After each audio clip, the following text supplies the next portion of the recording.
Well, hey, we're back here. I've got my morning voice going on, so I have to apologize in advance for that.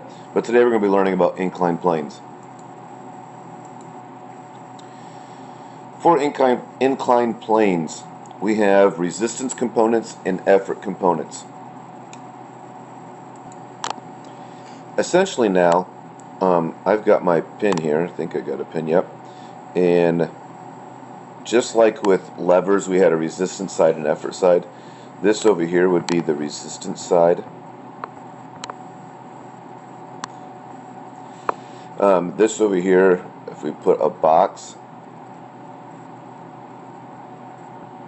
that would be your resistance force. Because this would be how far we had to, and then, sorry, let me backtrack. And then this right here, this distance right here, would be our resistance distance, because that's how far we'd have to lift the box or the object if we didn't have the inclined plane. Now typically you're not going to see the resistance force up on top or on the side of the inclined plane. What you're going to typically see is a box somewhere up here, and you have to realize that that is our resistance force. The distance here now, this inclined plane, this becomes the effort distance, because this is how far you're going to have to push the object or pull the object up the incline. So that's our effort distance, how long the ramp is, and that's what we've done right here. The last component then is the effort force, and the effort force, a lot of times, quite honestly, isn't even going to be shown on here, but you have to realize that this right here is indeed our effort force. How much force would you have to push to get the object up the ramp?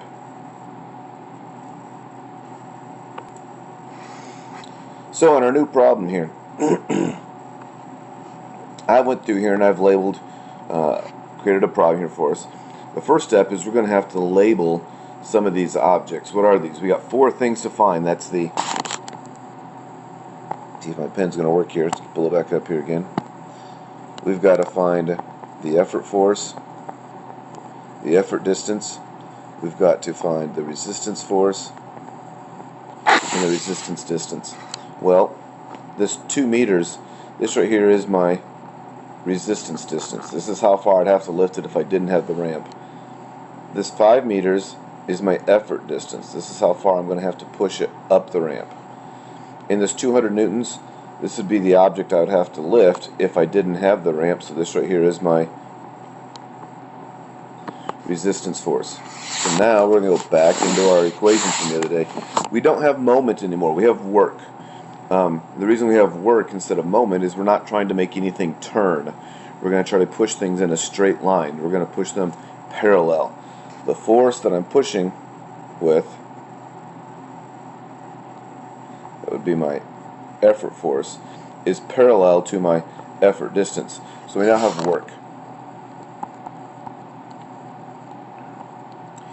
And I'm still going to have the same equation though. It just maybe starts a little bit differently. So I've labeled my effort work, my resistance work, my FE times DE equals FR times DR. My FE in this case is what I want to find. My DE is the 5. My FR is the 200. My DR is the 2. So I get 5 FE equals 400. And we find out that FE, if you divide 400 by 5, you get 80 newtons. Alright, well, we've got our next problem here I've created. We've got, again, label those 4 different things, or at least try to find them. This right here is my resistance distance. The 1,000 pounds is what I'm going to have to push, so this is my resistance force. This distance right here is my effort distance. So again, we have work, not moment, because moment is when we're trying to make something spin, or could cause it to spin, like the levers. We have work here because our effort force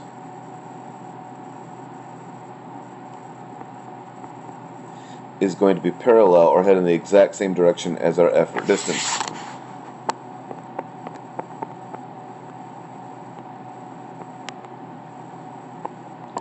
So I'm starting off here by making my equation. The effort force in this case is what I'm going to find.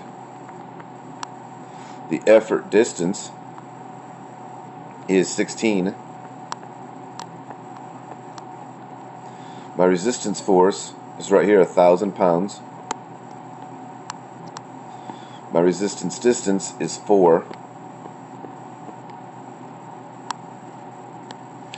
And we simply multiply and we get FE times 16, and put 16 out front, equals 4,000.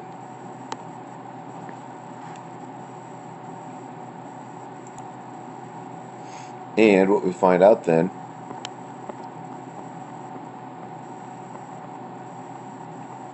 is that my effort force turns out to be 250 pounds. So what we're finding out then is this inclined plane is making our effort force much less. Now there's a few things we're not taking into consideration. We're not taking any friction into consideration, so we won't worry about that right now.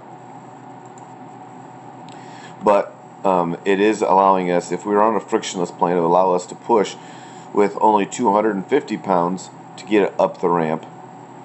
But even though the resistance force was 1,000, so instead of having to lift an 1,000-pound object up 4 feet, we could push with a force of 250 newtons, or 250 pounds, a distance of 16 feet.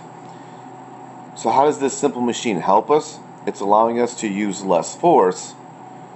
The side effect is that we have to push it for a farther distance. We have to do that force for a farther distance. So what we find out though is the works are the same. We get 16 times 250. Our effort work is still 4,000 joules.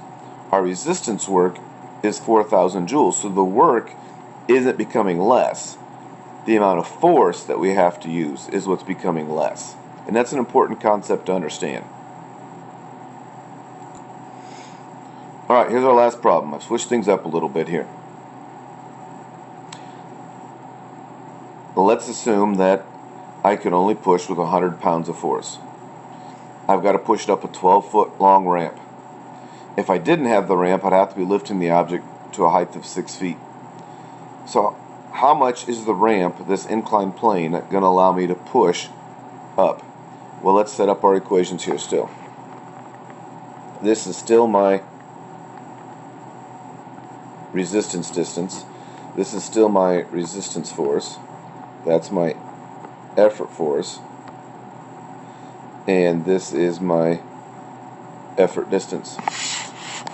So let's set my equation up over here. Idealistically, my two works are going to be the same. My effort force is 100. I don't know what my effort distance... Oh, I don't know. I do know my effort distance.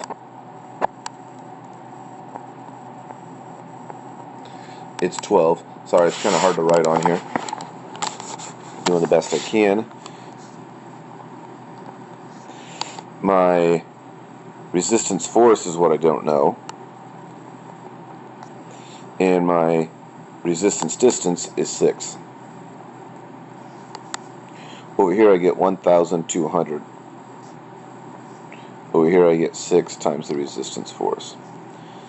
If I divide both sides by 6, I get a resistance force then.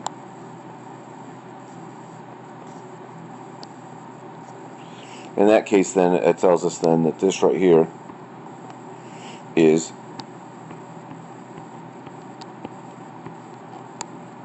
200 pounds. Well, hey, that's it for today. We'll finish a few more things up in class.